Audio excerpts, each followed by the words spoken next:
Well, welcome to We're Arkansas. Today we're honored to have as our guest the Reverend Dr. Jan Nielsen at the Unitarian Universalist Church here in Little Rock. I'm the Reverend Steve Copley, your host for We Are Arkansas today. Jan, thank you for being here today and appreciate your time. I'm glad to be here, Stephen. Could you just share with us about your faith journey? I know that you came later in life to the Unitarian Church. I believe that's correct. Just tell us some about your faith journey and what brought you to where you are today.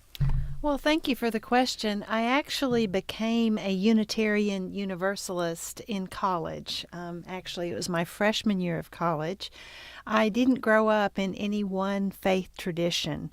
My parents weren't members of any particular church or congregation anywhere. My father was very distrustful of organized religion, and he was the son of Danish immigrants and nominally Lutheran, if you will, and I was christened in the Lutheran church as an infant, but we only went to a Lutheran church maybe a handful of times during my entire childhood. My mother was an airplane pilot. That was her passion, and I tell people that the skies were her sanctuary, and she was a deeply spiritual being, though not a member of any particular congregation. This was back in the 1960s in rural Arkansas, particularly northwest Arkansas, and it seems like she would run into guys at the airport who happened to also pastor congregations. So we would end up at a little church here or there for a Sunday or two, but that was my introduction to church, if you will, as a child. My mother, however, was what I would call a universalist. Although I never heard her use that particular term, she really believed and lived the faith, the idea that all people are children of the divine, children of God. And that's what I inherited from her in my spiritual DNA. I grew up in a very conservative area and went to a Southern Baptist congregation a number of times with friends and was actually baptized in the Southern Baptist Church. And after about a year, something wasn't fitting with me internally, and I just felt like I was in that particular time, in that particular place, I was hearing a message that was very at odds with what I had grown up with, this idea that all people are children of the divine. So I pushed that away, and I left that thinking I really belonged nowhere in no faith tradition, although I didn't consider myself an atheist or an agnostic. But it was my freshman year of college down at Henderson State in Arkadelphia that I had a history professor who taught the history of civilization by bringing in world religions and also the history of Unitarianism and Universalism, which were two separate traditions at one time. And I remember being so taken with these ideas. And he died suddenly and unexpectedly in his 40s after my freshman year. I had gone to his memorial service at the college in the Fine Arts Building and looked at what I now know to be an order of service, and there was something on the order of service about the Unitarian Universalist Church. So I went to the library thinking, Dr. Perry was a Unitarian Universalist, and reading all I could find and realized that's what I always had been. I now, as you said, pastor the Unitarian Universalist Church here in Little Rock, and I just learned a couple of years ago that the minister who led that memorial service back in 1978 was then the minister of our church here in Little Rock, and I am one of his successors. So that's how I came to Unitarian Universalism, and that's actually the short version of the story. So being at Henderson State Yes. in Arkadelphia, Right.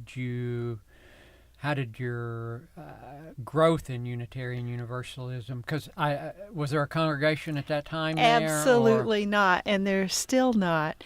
My journey into Unitarian Universalism was through the college library. As I said, I checked out all of these books, and I also found some material from the Unitarian Universalist Association of Congregations, and I learned that there was then a church by mail for people who are geographically isolated, and it still exists. It's called the Church of the Larger Fellowship. It is now online and by the mail, but I started getting their newsletters every month, and I would read every word, the meditations, the sermons, the essays, and that's what I did for fun, partially as a college student and later as a law student. And I wouldn't go to my first Unitarian Universalist congregation until I was a law student in Fayetteville, and we do have a congregation in Fayetteville. And that was the first time in my life I had ever seen a woman minister preach from a pulpit. And that kind of started my journey toward the ministry. So you mentioned seeing a woman who was preaching from the pulpit, and yes. You mentioned earlier the idea that, we're all children of God, loved by God. Right. What else about the Unitarian Universalist tradition attracted you? Then and now, I love the freedom that it offers. We don't have a single holy book. We look to the religious traditions of the world and to the sacred texts of the world. Yes, the Bible, the Hebrew and Christian scriptures, but also other sacred texts of Buddhism and Hinduism, and also contemporary writings. Poetry is our scripture, and I have always loved poetry, although for a time in my life I pushed that aside as a waste of time, but I've really become immersed in poetry as I try to glean wisdom that I can offer in our services. So I would say the freedom, the diversity of sources of wisdom, and also I would say the ability to find one's own way in a way that feels real and authentic. In addition, the passion for social justice that has been a part of our tradition for a couple of 100 years.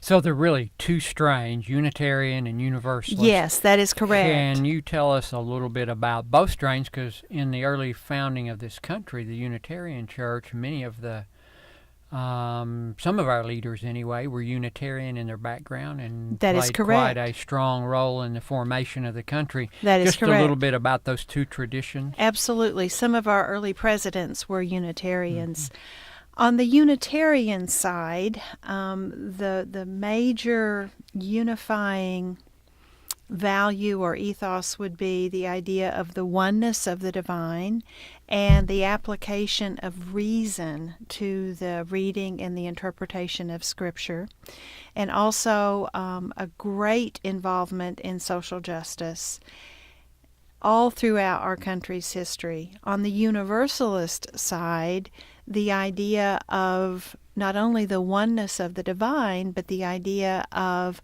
a loving God who would exclude no one from God's love and mercy. The idea that all people are included and that no one could be excluded.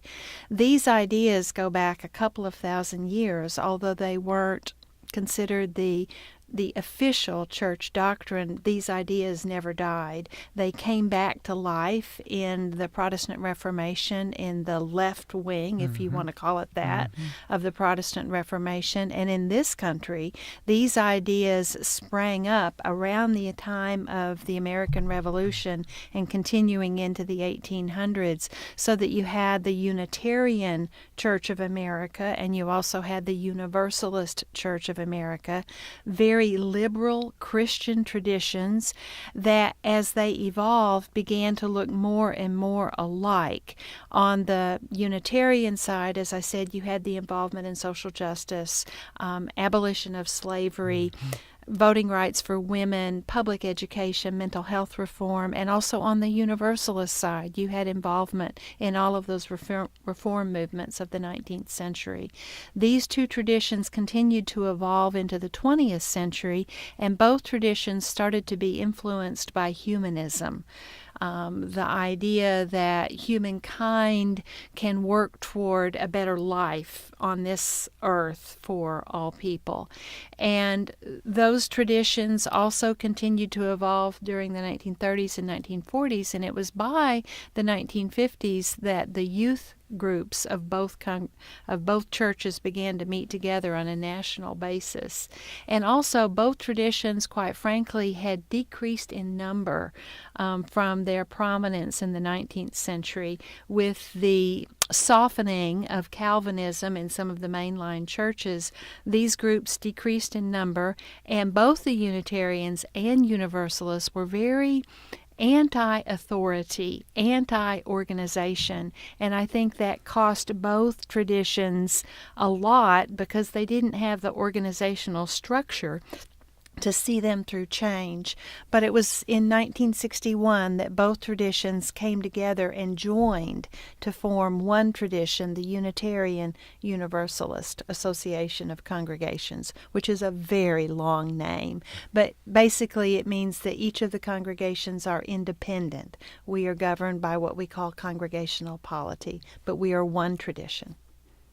And I know as part of your structure you have a... is it a president? We do. Who yes. is elected? That is correct. That is correct. So what role does and I guess I'm going toward the idea of the structure of the Unitarian Universalist Church, because certainly the Unitarian Church in its roots was in the Northeast. Primarily in the Northeast. What about the Universalist Church? Also primarily in the Northeast. Those traditions, though, expanded and extended beyond the Northeast, particularly in the 1940s and 1950s, particularly on the Unitarian side with what we call our fellowship movement.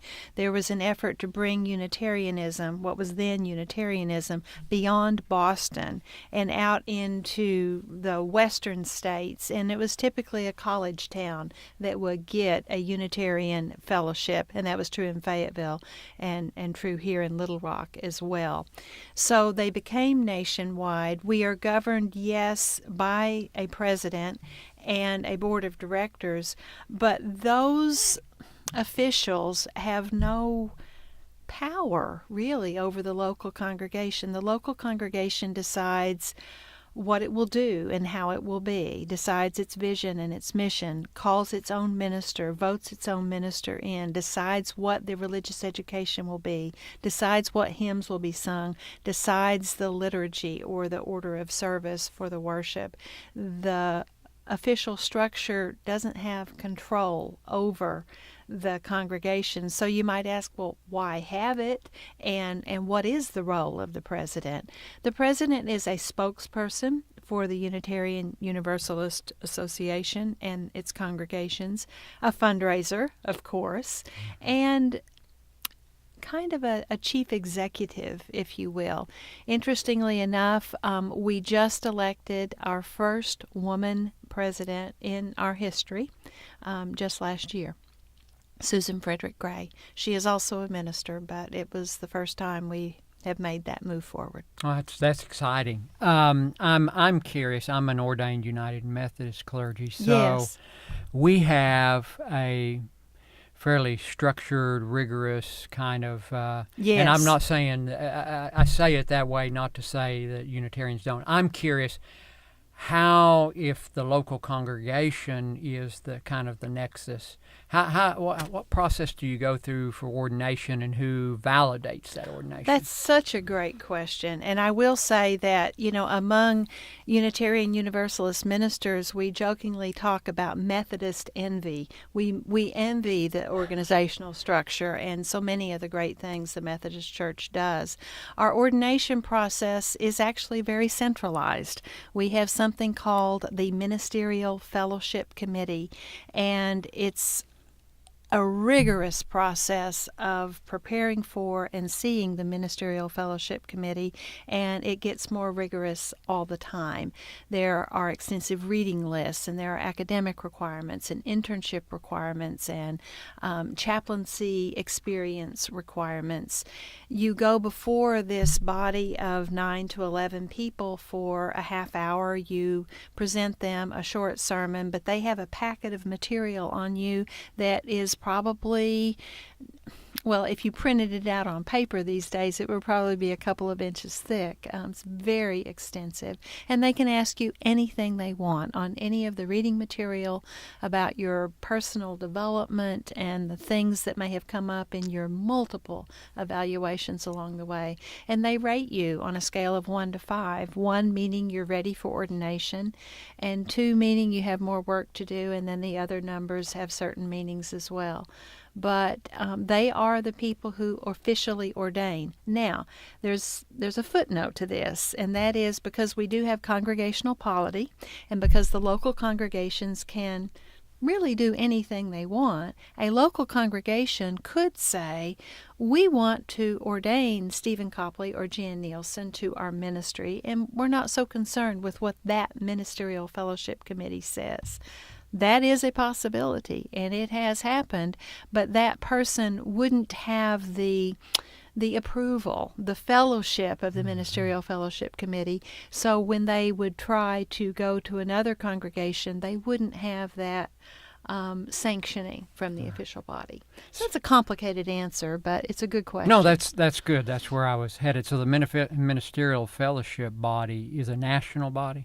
It is, Okay. yes. With some of them are ministers, some are retired ministers, some are lay people, some just all kinds of people who have volunteered to give dearly of their time and energy to help us have the best ministry possible. So we've talked a little bit about the structure. How many Unitarian Universalists would you say are throughout the world? That is a great question, and I can't begin to answer it. I can tell you that our official membership is around 160,000 adult members in the United States. We do have a scattering of small congregations around the world, but most of our congregations are in the United States. There are about 1,000 Unitarian Universalist congregations in the United States.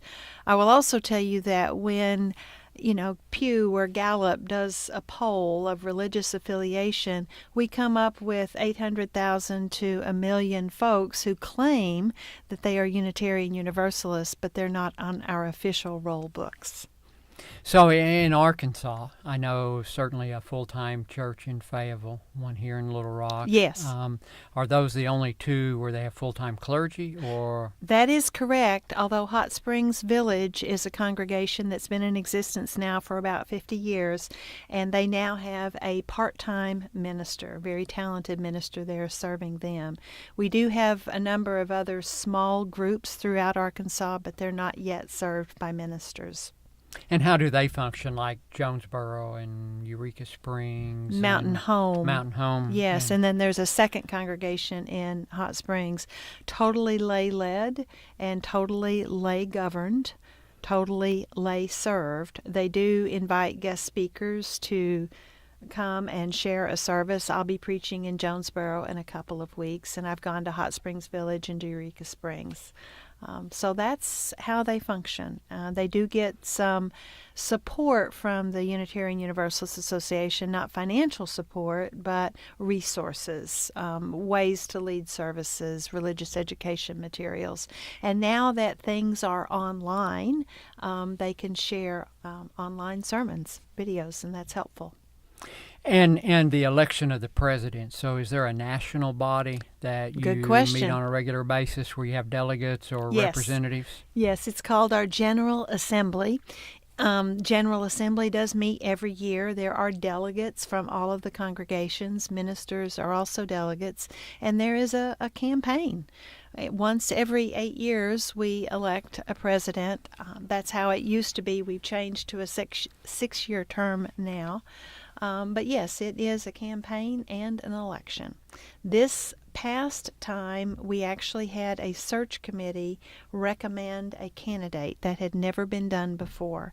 And the search committee recommended only one candidate who happened to be female.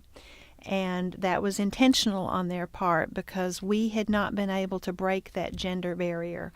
And we had two other candidates put themselves into the race, so we had a race among three female candidates, first time in our history. Now, is there a state organization at all? We have, that's a really good question, Stephen. We have what we call the Arkansas Cluster, and it's a cooperative group of the Fayetteville and Little Rock congregations, but also the Lay Leg congregations. And we try to meet once or twice a year to share ideas and share resources and to have speakers come out and help us know more about interfaith work or social justice work, for example. And I know as far as within Unitarian Universalist, I have seen the hymnal, and it's rich with resources from all the various traditions you mentioned earlier. Are there any other major documents that you all look to as major teaching, or are we talking about pulling from the various traditions that we spoke about earlier?